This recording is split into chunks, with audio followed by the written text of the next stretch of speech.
Panganjali umat ngawit. Om Swastiastu. Terima kasih atas waktu yang diberikan kepada kelompok kami. Sebelum kami mempresentasikan materi tentang studi agama-agama, terlebih dahulu kami akan memperkenalkan diri. Perkenalkan, nama saya Nilurema Sugiastari, NPM 201044. Perkenalkan, nama saya Nimania Sumarwati, NPM 201047. Perkenalkan, nama saya Nidisa Nistiari, NPM 201046. Perkenalkan, nama saya Nina Wisniwati Ferdiantari, NPM 201045. Perkenalkan, nama saya Nimadya Ismadia Pratiwi, NPM 201043. Baiklah, kami dari Prodi Pendidikan Agama Hindu dari Ruang 2 akan mempresentasikan tentang pengertian, perkembangan, dan tujuan dari studi agama-agama. Untuk waktu, saya persilakan. Di sini saya akan menjelaskan tentang pengertian studi agama-agama. Studi agama-agama adalah ilmu untuk mengetahui dan memahami gejala-gejala keagamaan dan suatu kepercayaan dalam hubungannya dengan agama lain. Pemahaman ini kadang-kadang menemukan persamaan-persamaan dasar dari berbagai agama dan kadang-kadang juga menemukan perbedaan-perbedaan yang terdapat di antara bermacam-macam agama ini. Studi agama-agama adalah ilmu pengetahuan tentang agama yang menjadi salah satu cabang ilmu pengetahuan yang belum begitu lama. Baik, di sini saya akan menjelaskan tentang perkembangan studi agama-agama. Sebagai titik awal, perkembangan ilmu ini dapat dirujuk pada pernyataan yang disampaikan oleh F. Max Muller. Dinyatakan bahwa studi agama-agama didasarkan pada perbandingan agama-agama yang tidak berat sebelah dan benar-benar ilmiah. Oleh karenanya, menjadi kewajiban bagi mereka yang mencurahkan hidupnya untuk mempelajari agama-agama besar dan dalam dokumen-dokumennya yang asli dan menilai agama dan menghargainya dalam bentuk apapun agama itu menampakkan dirinya.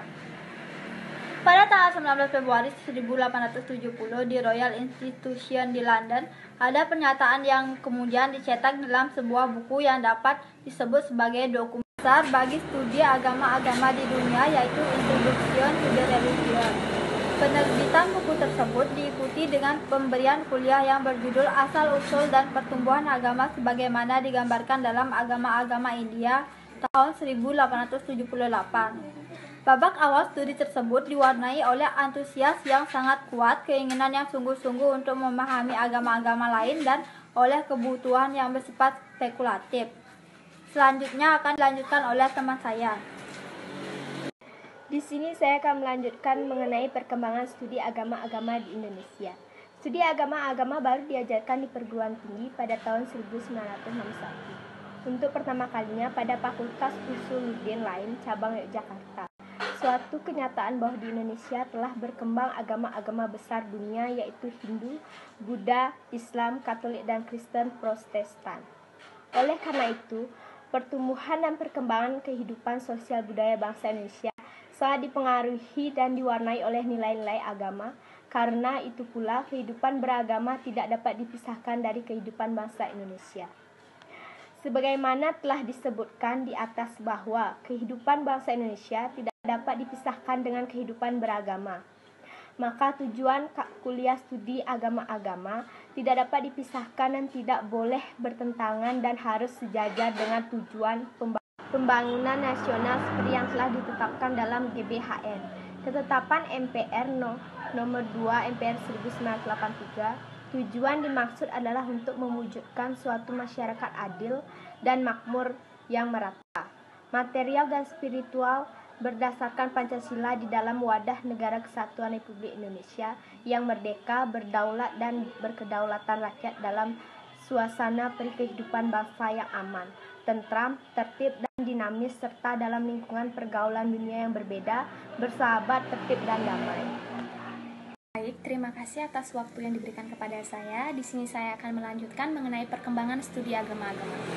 Di dalam perkembangannya, studi agama-agama memiliki beberapa karakter, yaitu sebagai berikut. Yang pertama, ilmu ini tidak memberi atau menambah keimanan seseorang. Tegasnya, orang yang tidak beragama tidak akan dapat memperoleh sesuatu kepercayaan atau keimanan dari ilmu ini. Yang kedua, ilmu ini tidak membicarakan tentang kebenaran suatu agama. Oleh karena kebenaran itu adalah soal teologi yang menggunakan menggunakan jalan-jalan lain yang berbeda dengan ilmu pengetahuan. Yang ketiga, studi agama-agama tidak berusaha untuk meyakinkan maksud agama seperti yang diusahakan oleh penganut agama itu sendiri. Dan yang keempat, cara penyelidikan studi agama-agama ialah mengumpulkan dan mencatat kenyataan-kenyataan yang terdapat pada berbagai agama yang diselidiki. Baik, selanjutnya akan dilanjutkan oleh teman saya. Terima kasih atas waktu yang diberikan kepada saya. Di sini saya akan melanjutkan tentang tujuan dari studi agama-agama. Tujuan studi agama-agama adalah yang pertama, untuk mengetahui dan memahami berbagai aspek dari agama-agama itu, baik yang menyangkut sejarah kelahirannya, perkembangannya, proses masuknya di Indonesia, serta pokok-pokok ajarannya.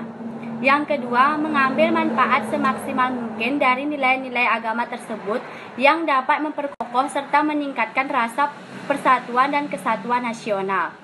Yang ketiga, untuk melenyapkan rasa kecurigaan antar umat beragama di Indonesia dan melenyapkan gambaran yang salah terhadap ajaran agama. Yang keempat, yaitu untuk menghapuskan kepanatikan yang sempit yang dapat menimbulkan kerawanan-kerawanan nasional yang dapat membahayakan dan mengancam kesatuan nasional.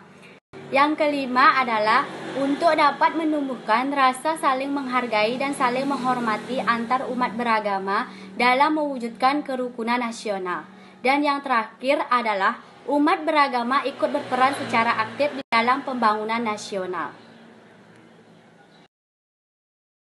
Sekian presentasi dari kelompok kami. Jika ada salah kata, kami mohon maaf. Akhir kata, kami tutup dengan Param Santi. Om Santi Santi Santi Om.